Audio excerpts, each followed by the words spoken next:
Oh, yes. Oh. Oh, no. Para sa naman yan. Para sa akin dito. Oh, sa ating dalawa. Woo. Alam nyo kasi nakakadagdag ng alam nyo na yun, kaya naman di nyo pa alam. Last time guys ay nireview ko sa inyo itong napakasulit na power station na to, si Thunder Black Portable Power Station.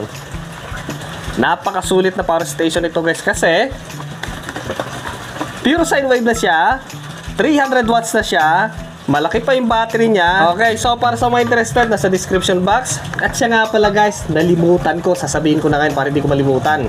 Okay, eto guys ay pwede nyo siyang gamitin while charging. Yan. Kung meron kayong solar panel like 50 watts or 100 watts, yung 100 watts sulit na yun. Alam nyo guys, parang meron na siyang MPPT sa loob. Yan, supported siya ng power delivery. Pwede mo siyang gamitin while charging. So, subukan natin. Power station to power station. Wala kasi akong station dito. Saksak natin. So, subukan lang natin. Boom. Yan, lumabas na yung kanyang DC in. Tapos, eto guys. Eto. Kahit na naka-charge siya, kasi nga supported siya na pwedeng gamitin sa solar, pwede siyang gamitin. Yan. Meron siyang 100 watts power delivery. So kung malakas yung araw, fully charged na siya, pwede na siyang gamitin. Huwag niyong gagamitin na hindi pa full charge yung kanyang battery kasi iiyak kapag maubos yan. Ayan. Oh, yan oh. Umilaw na yung kanyang AC monitor.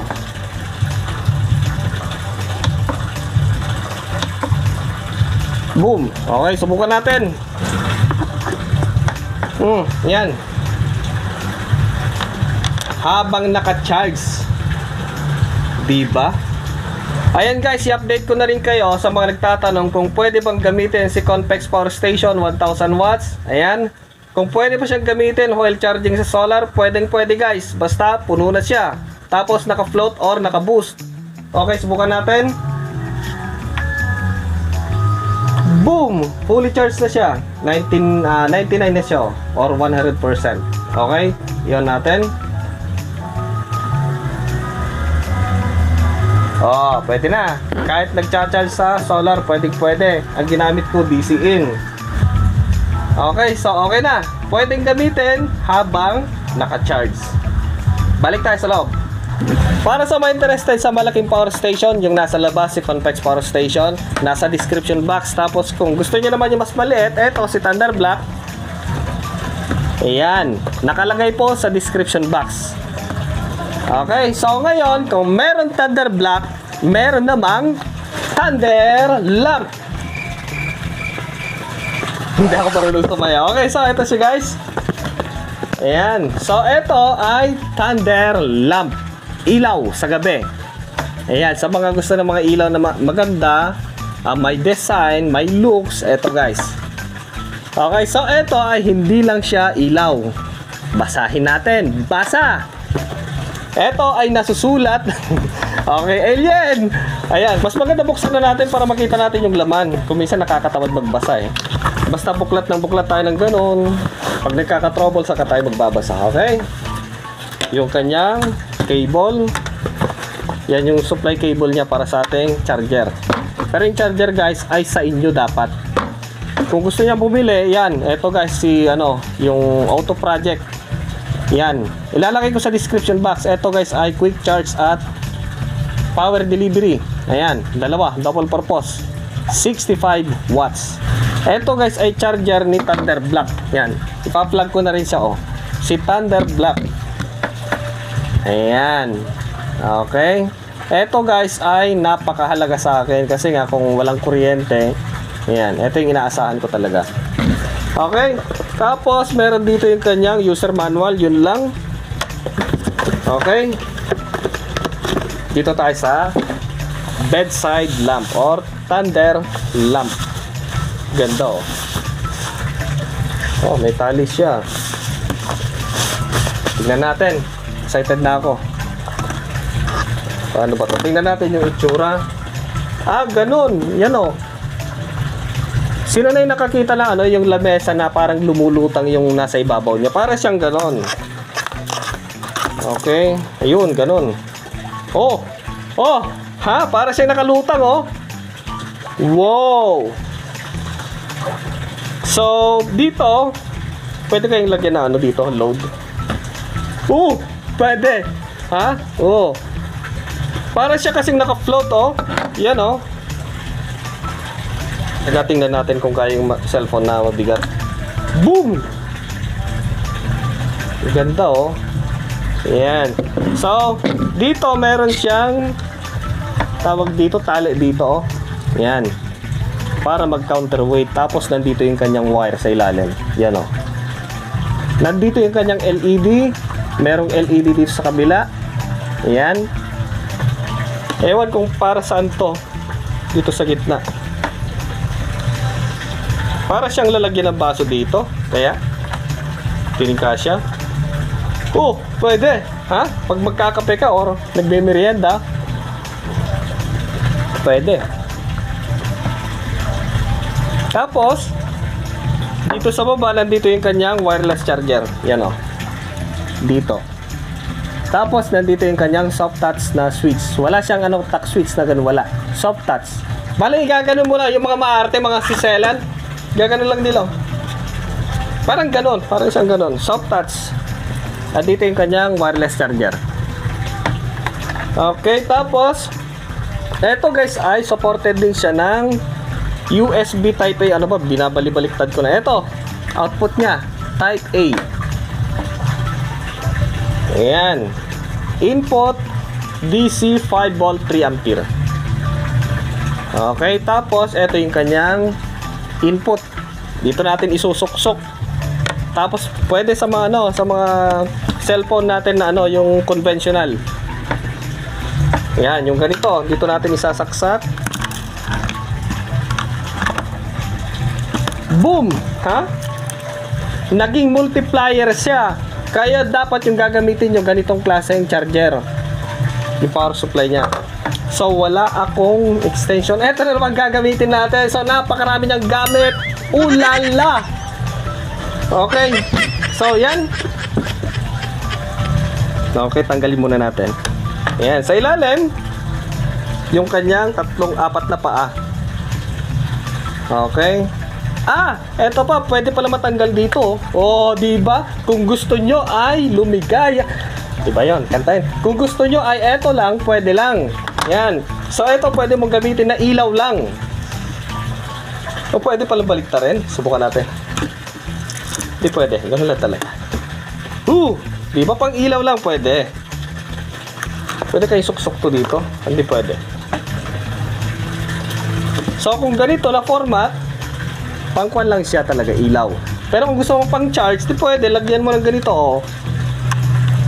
May ilaw ka na, may charger ka pa. Parang siya, charging dock.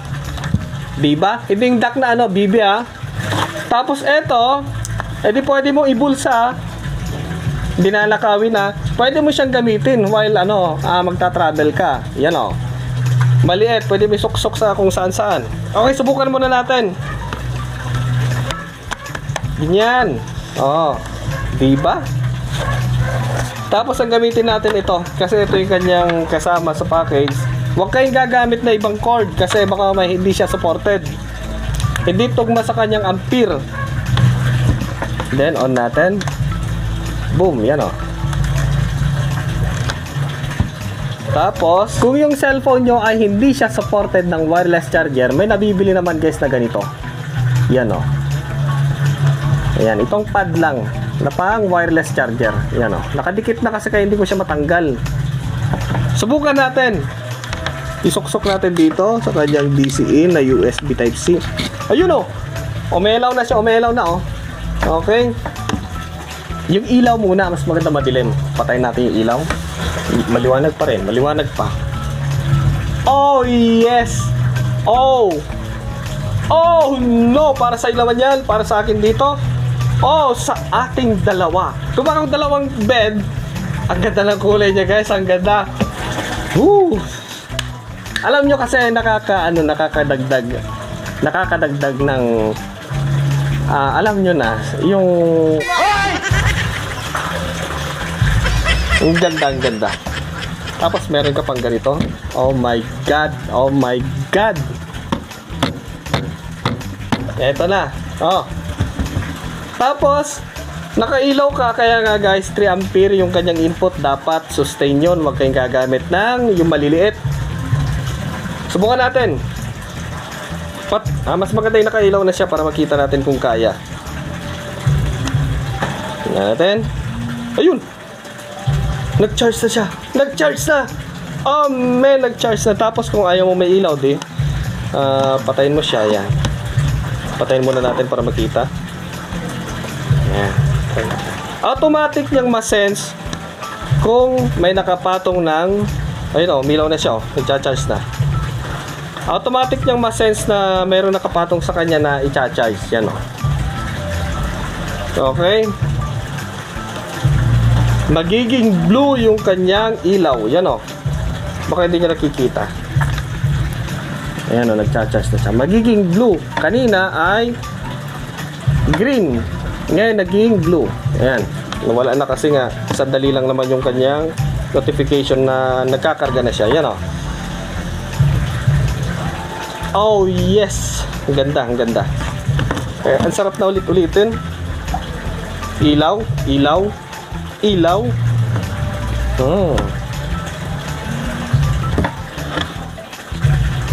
Thumbs up, Thunder Black, Thunder Lamp. Ang ganda. Magandang lagyan ng flower base dito sa taas. Tingnan natin kung mabigat to, mabigat. Wag. Alam niyo yung mga parang nakapaso na maliliit, yung mga meron siyang yung may tinik. Ewan, yung para magandang iba to sa yung mga maniningil ganon. Mga magnanakaw, gano'n, ibato mo sa kanila. Sigurado, aaray yun. Ipatong dito, oh. Ang ganda niya, pwedeng lagyan ng base sa taas na yung maliit lang. Wag yun naman yung malaki, yung parang paso, wag yung gano'n. Ayan. Champay, champay, champay. Ang ganda kasi na dito lalagyan ko rin someday basta matapos to ating mini studio. Lalagyan ko ng mga ornamental. Ornamental ba 'yan? Ornamental lang. Lagyan na yung mga flowering plant na yung maliliit para kahit paano may oxygen tayo. Unti-unti, ganun naman talaga kasi magkano lang naman yung sweldo ko. Yan, inuunti-unti. Wala akong pera. Okay, so tanggalin natin. Juan Dilasag, magkano ang price ni Thunder Lamp? Ang price po nito guys, si Thunder Lamp ay nasa 899 pesos lang naman pala. Okay, murang-mura. So, sa mga interested na bumili, nasa description box. Puntaan nyo na lang. Tapos kung trip nyo yung ganito, pang camping, ang ganda guys. Napaka-elegante yung kanyang design. Oh my god. Ang ganda. Tapos meron pa siyang additional na cob light. Yan o. Magsawa ka sa kaiilaw mo ngayon. Pero kung gusto mo rin si Convex Power Station 1000 watts pure sine wave, pero ang lakas guys kasi lumalampas pa sa halos 2000 watts yung kanyang peak power. Tapos yung battery niya nasa 1000 watt hour. Ayan, sulit na tawag dito power station kasi pwede siyang off grid. Pwede mong gamitin habang nagcha-charge. Ayan, yan po yung gamit ko ngayon. Ayan. Yan lang po ginagamit ko. Tapos kung mag-brown out, yan tinagamit ko. Wala nang iba. Kasi nga, compact na siya. Wala na akong... Kasi kung iisa-isayin mo, bibili ka ng lithium iron phosphate. Siya nga pala guys, yung battery niya pala, lithium iron phosphate. Lithium iron phosphate. So, malakas makunat. Eto, lithium iron battery. So, sulit na rin guys. Kasi itong ginagamit kong laptop na to, ang tagal ko nang ginagamit, pero ayun 100% pa rin. Puno pa rin siya. Na full charge na siya. Sabay, maliit lang naman itong laptop ko, pero sulit guys. Okay. Garantisado guys na sulit. Okay, so para sa mga interested kay Convex, kay Thunder Black, Thunder Black. Thunder Black pala ito. O yan, dadagdag ko na rin Thunder Black. Ayan. Kay Thunderbox, nasa description box. Kay Thunder Lamp. Umuulan nga ng thunder ah. Maulan na. Palapit na ang ulan. So, lahat ito guys ay nasa description box. Ayan. So, maraming salamat sa inyong panunod sa video na to. Next time ulit, kita-kita na naman tayo sa sunod na video ng Juan de la Salle. Maraming salamat sa patuloy nyo pong pagsuporta, pagsubaybay kay Juan de la Salle. Okay, agyaman lang unay kanyayo, gagayam iti diretso. Awan puknat na. Awan labas na nga pa nagsuporta tayo ni Juan de la Salle. Ni Juan de la Salle kapag ayam ket Ilocano napaglan natangkan nga bagoong ay Ilocano ni Juan de la Salle. Okay, maraming salamat. Agyaman lang unay kanyayo. Tatayak pagpakpakaday nakon.